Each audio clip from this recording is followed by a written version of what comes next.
हिंदी में यूपीएससी की तैयारी से संबंधित प्रोग्राम्स को देखने के लिए सब्सक्राइब करें स्टडी IQ IAS हिंदी। नमस्कार दोस्तों, स्वागत है आप लोगों का। उम्मीद है कि आप लोग बहुत अच्छे होंगे। पेंशन हमको हमेशा सुनने मिलता है। पेंशन शब्द ये होता क्या है?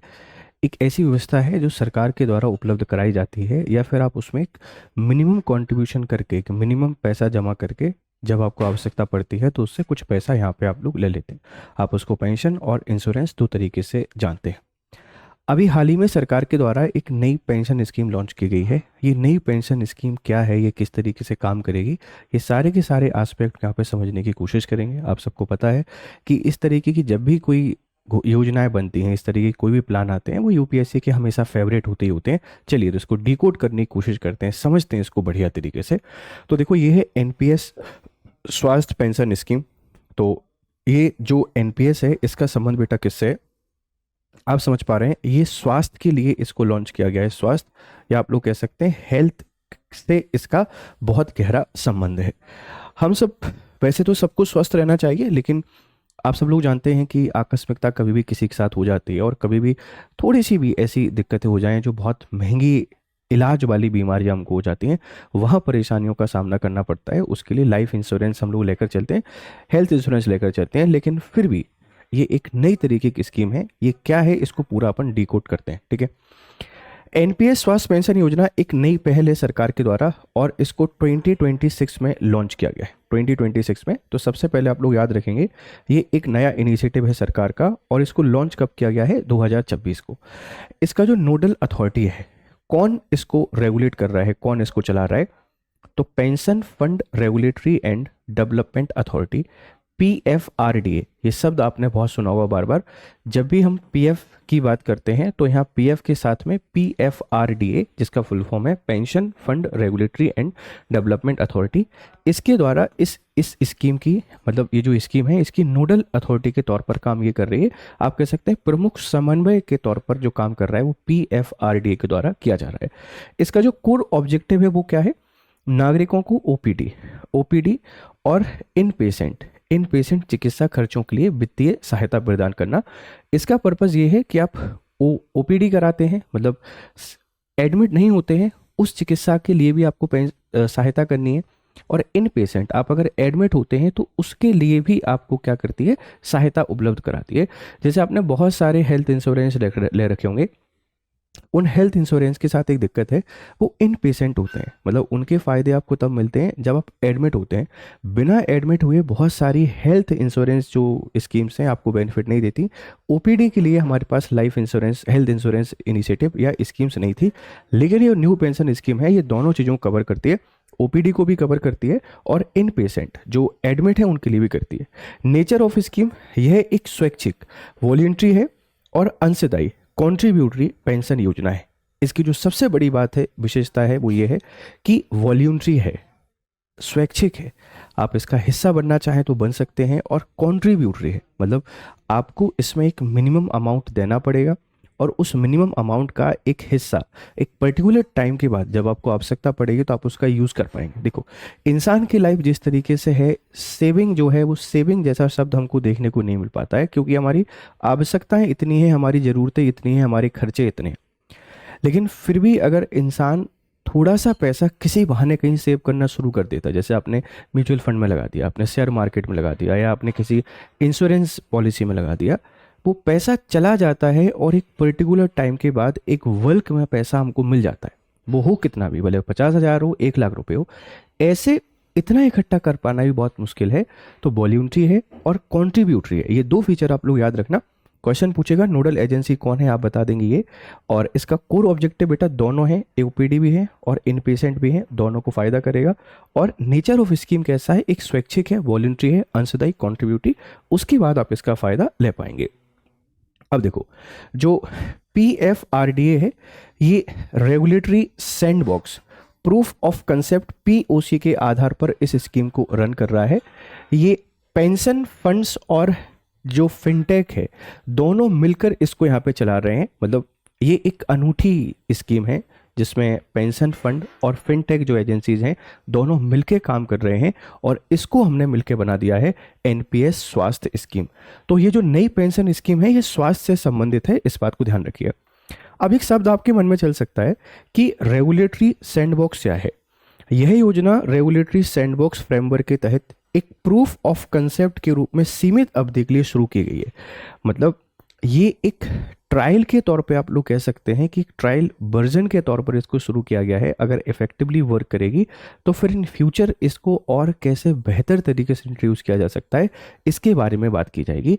तो अभी इसको प्रूफ ऑफ कंसेप्ट के तौर पर, मतलब आप कह सकते हैं कि देखने के लिए इसको शुरू किया गया है। इसमें कोलैबोरेशन किसके साथ किया गया है? पेंशन फंड तो है, इसे फिनटेक कंपनियों के सहयोग से लागू करेगी। पेंशन फंड इसमें देखो नोडल एजेंसी है, लेकिन लागू करने के लिए जितनी भी फिनटेक कंपनियां हैं उनकी सहायता यहाँ पे ली जाएगी। और लीगल बेसिस क्या है?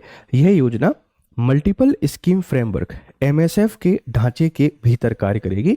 लीगल बेसिस आपसे कोई पूछ सकता है तो मल्टीपल स्कीम फ्रेमवर्क के अंतर्गत ये काम करने वाली है। तो पूछा जा सकता है कि कैसे इसको लागू कर रहे हैं, आप लोग बता देंगे रेगुलेटरी सैंडबॉक्स से।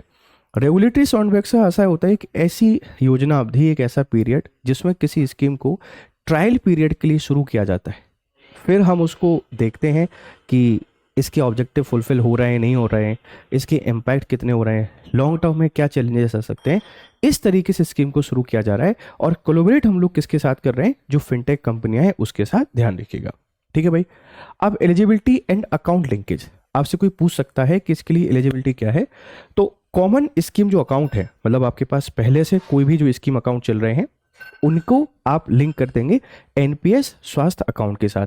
मतलब आपका कोई भी स्कीम चल रही है, किसी भी स्कीम का फायदा ले रहे हैं, उस स्कीम को डायरेक्टली लिंक कर सकते हैं एनपीएस के साथ। भारत का कोई भी नागरिक, एनी सिटीजन ऑफ इंडिया इस योजना में शामिल होने के लिए पात्र है। मैंडेटरी रिक्वायरमेंट क्या है? सब्सक्राइबर के पास एक कॉमन स्कीम अकाउंट होना चाहिए। यदि पहले से नहीं है तो एनपीएस स्वास्थ्य खाते के साथ इसको खोला जा सकता है। मतलब एक कोई अकाउंट आपके पास ऑलरेडी होना चाहिए जो किसी ना किसी काम के लिए आपका चल रहा हो, किसी ना किसी पर्पस के साथ चल रहा हो। आप उस अकाउंट के साथ इसका हिस्सा ले सकते हैं। नहीं चल रहा है तो हम एक नए अकाउंट को यहाँ पे खोल के भी एनपीएस स्वास्थ्य स्कीम का फायदा ले पाएंगे। फीस एंड चार्जेस शुल्क एमएसएफ द्वारा शासित होंगे और इसमें हेल्थ बेनिफिट एडमिनिस्ट्रेटर एचबीओ को देय शुल्क शामिल होंगे। मतलब एक शुल्क जो है वो कौन देगा? एमएसएफ द्वारा शासित होंगे, ये इसको डिसाइड करेगा। और पैसा देना किसको है? हेल्थ बेनिफिट एडमिनिस्ट्रेटर को ये पैसा यहाँ पे दिया जाएगा। तो शर्त आपने जो याद रखनी है बेटा वो ये है कि भारत का कोई भी नागरिक इसमें शामिल हो सकता है, एनी सिटीजन ऑफ इंडिया। किसी एक स्कीम का भी सब्सक्राइबर होना चाहिए, अगर नहीं है तो नया एनपीएस अकाउंट यहाँ पे खोला जा सकता है और फिर आप इसके हिस्सेदार बन जाएंगे, ध्यान रखेंगे। अब देखो funding sources and transverse rules, ये क्या कह रहे हैं? जो कॉमन अकाउंट है, योगदान और स्थानांतरण, सब्सक्राइबर अपनी इच्छा अनुसार कोई भी राशि एनी अमाउंट जमा कर सकते हैं निवेश एमएसएफ के दिशा निर्देशों के अनुसार। मतलब आपको जितना पैसा इसमें स्थानांतरण करना है, इसमें डालना है, आप डाल दीजिए, कोई दिक्कत नहीं है। ये आपकी इच्छा के ऊपर डिपेंड करता है। Age limit 40 years, transfer limit 30% of own contribution. इसका जो बस फायदा ये है कि देखो जब आप 40 साल की आपकी एज हो जाएगी, उस 40 साल की एज के बाद आप इसका 30% पैसा क्या कर पाएंगे? ट्रांसफर कर पाएंगे। मतलब 40 साल की एज के पहले आप इसका पैसा कहीं ट्रांसफर नहीं कर पाएंगे, लेकिन 40 इयर्स के बाद आप इसका पैसा क्या कर सकते हैं? ट्रांसफर कर सकते हैं, ध्यान रखिएगा। एक्सेप्शन एक्सक्लूजन क्या है? सरकारी क्षेत्र, गवर्नमेंट सेक्टर और सरकारी स्वामित्व वाले कॉर्पोरेट कर्मचारी इस स्थानांतरण सुविधा के लिए पात्र नहीं है। मतलब इस स्कीम का हिस्सेदार आप ऐसे समझें, जो सरकारी कर्मचारी हैं और पीएसयू के जो लोग हैं वो इसके लिए योग्य नहीं है या इस तरीके के स्थानांतरण यहाँ पे नहीं कर सकते हैं। तो दो बातें मैं आपको फिर से समझाता हूँ। देखो, आप योगदान और स्थानांतरण अपनी इच्छा से कोई भी राशि इसमें डाल सकते हैं, ट्रांसफर कर सकते हैं। आपकी 40 साल की एज जैसे ही होगी, आप उसका 30% पैसा कहीं भी ट्रांसफर कर सकते हैं, किसी भी जगह कर सकते हैं, कोई दिक्कत नहीं है। लेकिन इसमें गवर्नमेंट एम्प्लॉय इसके लिए एलिजिबल नहीं है ना। ये दो बातें भी आपको याद हो जाएंगी, शायद, मुझे उम्मीद है। अब पार्शियल विथड्रॉल मैकेनिज्म की आपसे कोई बात करता है तो देखो 25% मैक्सिमम आप कभी भी कर सकते हैं, ध्यान रखना। विथड्रॉल रूल्स आपसे क्या कहते हैं? ओपीडी और इनपेशेंट दोनों प्रकार के चिकित्सा खर्चों के लिए, आपका जो ओपीडी है और इनपेशेंट दोनों प्रकार के चिकित्सा खर्चों के लिए सब्सक्राइबर के स्वयं के योगदान कंट्रीब्यूशन का अधिकतम 25% पैसा आप कभी भी यूज कर सकते हैं। निकासी की संख्या पर कोई प्रतिबंध नहीं है, कोई वेटिंग पीरियड लागू नहीं है, मतलब आप जितना पैसा निकालना चाहे निकाल सकते हैं और कोई वेटिंग पीरियड भी यहाँ पे लागू नहीं किया गया है, ध्यान रखना। पहली निकासी के लिए खाते में न्यूनतम 50,000 रुपये का कॉप्स होना अनिवार्य है, मतलब आप इस स्कीम का फायदा लेना चाहते हैं तो कम से कम आप 50,000 रुपीज़ के आसपास उसमें स्टोर कर लीजिए, इकट्ठा कर लीजिए और उसके बाद फिर आप इसका 25% के आसपास यूज़ कर सकते हैं। अब आपको लग रहा होगा सर हमारी पैसा हम क्यों यूज नहीं कर सकते, उसका पर्पस यही है कि जितनी आवश्यकता है आप उतना ही यूज़ करिए और आगे आने वाले समय के लिए एक सेफ गार्ड, एक प्रोटेक्शन शील्ड के तौर पर आप उसको अपने पास रखे रहें। ठीक है भाई, तो ध्यान रखना कि 25% अधिकतम निकाल सकते हैं। निकासी की संख्या पर कोई प्रतिबंध नहीं है, आप कितनी बार भी निकाल सकते हैं, कोई दिक्कत नहीं। और इसी के साथ में कोई वेटिंग पीरियड नहीं है, मतलब कहना ये चाह रहे हैं कि आप एक बार में इतना पैसा निकाल लीजिए और निकासी की संख्या पर कोई प्रतिबंध नहीं है। आप जितनी बार पैसा निकालना चाहे निकाल सकते हैं, कोई दिक्कत नहीं, लेकिन आप पहली निकासी के लिए खाते में न्यूनतम 50,000 रुपीज़ का कॉप्स या इतना पैसा आपके पास इकट्ठा होना चाहिए, तब जाके आप पैसा निकाल पाएंगे।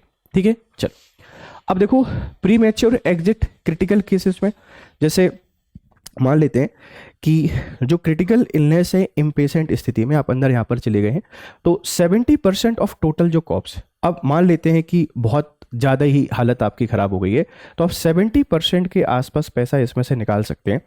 यदि चिकित्सा व्यय कुल उपलब्ध कॉप्स के 70% से अधिक हो जाता है केवल इन पेशेंट उपचार में, तो 100% एक मुश्त निकासी लमसम विड्रॉल की अनुमति कॉप्स के आकार का कोई महत्व नहीं है। आप समझना इस बात को। अगर कोई बड़ी बीमारी आपके पास हो जाती है, बड़ी बीमारी हो जाती है, तो एक साथ 100% निकासी की सुविधा भी आपके यहाँ पे दी जाती है। एक साथ आप कोई भी पैसा यहाँ पे निकाल सकते हैं और मिनिमम क्राइटेरिया कोई भी नहीं है। चिकित्सा व्यय के बाद बची हुई राशि कॉमन स्कीम अकाउंट में वापस स्थानांतरित कर दी जाएगी। आपने पैसा निकाला है और पैसा निकालने के बाद अगर आपको लगता है कि पैसा बच गया है, हेल्थ में कम ही पैसा खर्च हुआ, तो बाकी जो पैसा है आपके अकाउंट में फिर से यहाँ पे वापस कर दिया जाएगा। तो एक डाइवर्सिफाई स्कीम है। अब इसको समझना लोगों के लिए थोड़ा सा टफ होगा क्योंकि एक यूनिक कंसेप्ट के तौर पर इसको लॉन्च किया गया है और अगर ये समझ में आती है तो काफ़ी सक्सेसफुल भी रह सकती है। तो इसकी सक्सेसफुलनेस पे डिपेंड करेगा कि आगे वर्क करेगी या नहीं करेगी। ठीक है भाई, तो प्रीलिम्स के फैक्ट आपसे कोई पूछ सकता है कि नोडल एजेंसी कौन है, PFRD है, नोट मिनिस्ट्री ऑफ हेल्थ। ठीक है, ध्यान रखना। फ्रेमवर्क क्या है, regulatory sandbox proof of concept के आधार पर। ट्रांसफर क्या है, 40 ईयर्स से अधिक। आप पैसा कब ट्रांसफर कर पाओगे इस स्कीम से, मतलब इसमें आप जो भी कंट्रीब्यूशन दे रहे हो ये कंट्रीब्यूशन 40 ईयर्स के बाद, 40 साल के बाद आप इससे पैसा निकाल सकते हैं। ट्रांसफर लिमिट है 30% of common account. Excluded group है गवर्नमेंट एम्प्लॉय, सरकारी कर्मचारी इसमें नहीं है। विथड्रॉल लिमिट क्या है, 25% ऑफ ओन कंट्रीब्यूशन। और मिनिमम जो कॉप्स है वो बेटा क्या है, 50,000 रुपये। और प्री मैच्योर अगर एग्जिट आपको करना है तो 70% ऑफ जो कॉप्स है, जितना पैसा आपने दिया है उसका 70% के आसपास आप कभी भी पैसा यहाँ पे निकाल सकते हैं। देखो दिक्कत क्या है, अक्सर जो हमारी स्कीम्स होती हैं, पेंशन स्कीम्स होती हैं या प्लान्स होते हैं, उनके साथ एक दिक्कत रहती है। दिक्कत क्या रहती है कि जैसे आपने कोई प्लान लिया तो वो 20 साल, 15 साल, 10 साल इस तरीके, इस आधार पे आप उसको लेते हैं और फिर आप उसको पहले ख़त्म करते हैं तो उसके फिर प्रॉफिट नहीं मिल पाते। पर इसमें ऐसा नहीं है, आप जब आवश्यकता पड़ती है तब पैसा निकाल सकते हैं, रिमेनिंग पैसा आपका वापस आ जाएगा और जो बेनिफिट उसके आपको मिलने हैं वो बेनिफिट आपको मिलेंगे ही मिलेंगे। ये एक मेजर चेंजेस है जिसको दूसरी जो स्कीम है उनसे अलग करके काफ़ी सारी सुविधाएं हम लोग यहाँ पे प्रोवाइड कराता है। तो एक नई पेंशन स्वास्थ्य स्कीम, आप इस बात को ध्यान रखना। यह योजना स्वास्थ्य सुरक्षा और वृद्धावस्था आय सुरक्षा के बीच एक सेतु, ब्रिज का कार्य यहाँ पे करती है। हेल्थ को भी आपने कवर कर लिया है और ओल्ड एज पेंशन आपको सरकार देगी ही देगी, तो हेल्थ के लिए आप इसका यूज़ करेंगे और ओल्ड एज पेंशन आपको मिल जाएगी। अभी ये पूरा कॉन्सेप्ट आपको समझ में नहीं आ रहा होगा, मैं आपको समझाता हूँ इन ब्रीफ। इसका जो पर्पस क्या है, देखो बेटा पर्पस समझो। ये एक वॉलंटरी स्कीम है एक वॉलंटरी पेंशन स्कीम है। और वॉलंटरी जो पेंशन स्कीम होती है बेटा, ये आपकी हेल्थ इंश्योरेंस से अलग है, इस बात को समझना। ये हेल्थ इंश्योरेंस से अलग है। ऐसा नहीं है कि आपने बहुत सारा पैसा इसमें देके आप हेल्थ इंश्योरेंस यहाँ पे ले रहे हैं। यहाँ आप एक मिनिमम अमाउंट को सबमिट करके, मिनिमम जो अमाउंट है इसके हिसाब से आप यहाँ पे अपना हिस्सेदारी देना शुरू कर सकते हैं। और आफ्टर सम टाइम, जैसे देखो वृद्धावस्था में क्या होता है ना, हमको पैसे की आवश्यकता ज़्यादा पड़ती है। किसके लिए? हेल्थ के लिए। अब लाइफ इंश्योरेंस वर्क कर रहा है, नहीं कर रहा है, लाइफ इंश्योरेंस ले पाए थे, नहीं ले पाए थे, रिन्यू करा पाए थे, नहीं करा पाए थे, बहुत सारी दिक्कतें वृद्धावस्था में देखने को मिल जाती हैं। आप सबको पता है कि जो मेडिकल इंश्योरेंस है उनमें तो आपको पैसा देना पड़ता है। अब वृद्धावस्था में पैसा वैसे ही नहीं है, कहाँ से पैसा दें? तो उस स्थिति में आपको प्रोटेक्ट करने के लिए पहले से ये जो एनपीएस स्वास्थ्य है, ये एनपीएस स्वास्थ्य स्कीम को यहाँ पे लॉन्च किया गया है। मतलब आप इसके कोर कॉन्टेक्स्ट को समझने की कोशिश करना। ये आपका मेडिकल इंश्योरेंस नहीं है, ये आपका चिकित्सा बीमा नहीं है, ये आपकी चिकित्सा पेंशन है। और ये चिकित्सा पेंशन आपको 100% काम आने वाली है अपने ओल्ड एज में, क्योंकि यहाँ फाइनेंशियल क्राइसिस बहुत सारे होते हैं। अभी तो कोई दिक्कत नहीं है, चलो ठीक ठाक है, सब कुछ पैसा बना लेंगे, पैसा जमा कर देंगे, हेल्थ इंश्योरेंस ले लेंगे, सारी चीज़ें ले लेंगे। लेकिन ओल्ड एज जहाँ जीवन ही पेंशन पे चलने लगता है, तो पेंशन स्कीमों का फ़ायदा लेके आप अपने जो वृद्धावस्था है, इस वृद्धावस्था को सुरक्षित कर सकते हैं, परिवार पे डिपेंडेंसी को कम कर सकते हैं, और जो सोशल जस्टिस है इसको एम्पावर कर सकते हैं, और आपके साथ जो अन्याय हो रहा है आप उसको रोक सकते हैं। तो शायद अब इसका पूरा कंक्लूजन आपको समझ में आया होगा। अभी जो बहुत भारी भरकम परेशानियां आपको चल रही थी, अब वो भी शायद आपके यहाँ पर दूर हो गई होंगी। ये एक स्वास्थ्य पेंशन स्कीम है, रिटायरमेंट के बाद आपको काम आने वाली योजना है, जो चिकित्सीय सहायता आपको प्रोवाइड कराएगी। जब आपके पास मेडिकल इंश्योरेंस लेने के पैसे नहीं होंगे, वहाँ ये एक सेफगार्ड, एक शील्ड के तौर पे आपको काम करेगी। इसको चला कौन रहा है, बस याद रखना, PFRDA के द्वारा चलाई जा रही है, हेल्थ मिनिस्ट्री या दूसरी मिनिस्ट्री इसको नहीं चला रही है। अब एक सवाल आप लोगों के सामने है, आप मुझे बताइएगा कि आयुष्मान जो भारत स्कीम है, ये आयुष्मान भारत स्कीम क्या है और इसकी शुरुआत कब से हुई थी? ये क्या है और इसकी शुरुआत कब से हुई थी? ये क्वेश्चन आप मुझे कमेंट बॉक्स में बताएंगे। अब जाते जाते आपके लिए इंपॉर्टेंट अपडेट क्या है, देखो, आप अगर यूपीएससी की तैयारी कर रहे हैं तो हमारा success and prelims SIP 2026 February batch की शुरुआत हो रही है। ये एक क्रैश कोर्स है हिंदी मीडियम में बच्चों को, हिंदी मीडियम वाले बच्चों के लिए। ये गोल्ड आपका मिल रहा है 4200 रुपये में, और यहाँ जो हमारा प्लेटिनम है वो प्लेटिनम आपको मिल रहा है मात्र 5299 रुपये में। बैच की शुरुआत 6 फरवरी से हो रही है। तो आप अगर 2026 की तैयारी कर रहे हैं, अपने कोर्स को रिवाइज करना चाहते हैं, SIP का हिस्सा बन जाएगी मात्र 4200 रुपये में। इसमें आपको टेस्ट सीरीज मिल जाएगी, इसमें आपको क्लासेस मिल जाएंगी, रिवीजन क्लासेस मिल जाएंगी, और बढ़िया तरीके से आपके डिस्कशन हो जाएंगे। आप अगर 2027 की तैयारी कर रहे हैं, 2027 की, तो हमारा सामान्य अध्ययन एक प्रतिज्ञा बैच है, जो आप ध्यान रखना कि फरवरी बैच के नाम से यहाँ पे जाना जा रहा है। अगर आप GRS लाइव कोड को यूज़ करते हैं तो ये 24,999 रुपये में आपको मिल जाएगा। तो आप ऐसे समझें कि 2027 की जो कंप्लीट प्रिपरेशन आपकी है, ये कंप्लीट प्रिपरेशन इसके थ्रू हो जाएगी, और सारा का सारा GS आपका PT प्लस मेंस का यहाँ पे तैयार हो रहा है मात्र 24,999 में। सारा GS एक बहुत ही शानदार टीम के साथ पूरे 2027 के एग्जाम तक। और ये हमारा 2028 के लिए निर्माण बैच है, और ये अगर आप GRS लाइव कोड यूज़ करते हैं तो 32,000 लगभग 33,000 रुपये में आप ऐसे समझो कि 3 साल आपको पढ़ने का मिलेगा। Complete GS plus current affairs plus practice plus answer writing, ये सारी चीज़ें आपको यहाँ पे मिलेंगी। तो आप जिस भी एग्ज़ाम की तैयारी कर रहे हैं, इन कोर्सेज में एनरोल हों और अपनी पढ़ाई बढ़िया तरीके से करें, ठीक है। साथ में अगर आप मुझसे जुड़ना चाहते हैं तो मेरा टेलीग्राम चैनल है, यहाँ पे आपको PDF मिल जाएगा, यहाँ आ जाइए और यहाँ पे आके आप मुझको मैसेज कर सकते हैं, चैट कर सकते हैं, या आप मुझसे कनेक्ट हो सकते हैं। ये क्लास आपको कैसी लगी, आपका फीडबैक हमको जरूर दीजिएगा। चलिए फिर मिलते हैं दूसरी क्लास में, तब तक खुश रहें, मस्त रहें, have nice time, good day. Hindi में UPSC की तैयारी से संबंधित प्रोग्राम्स को देखने के लिए सब्सक्राइब करें स्टडी IQ IAS हिंदी।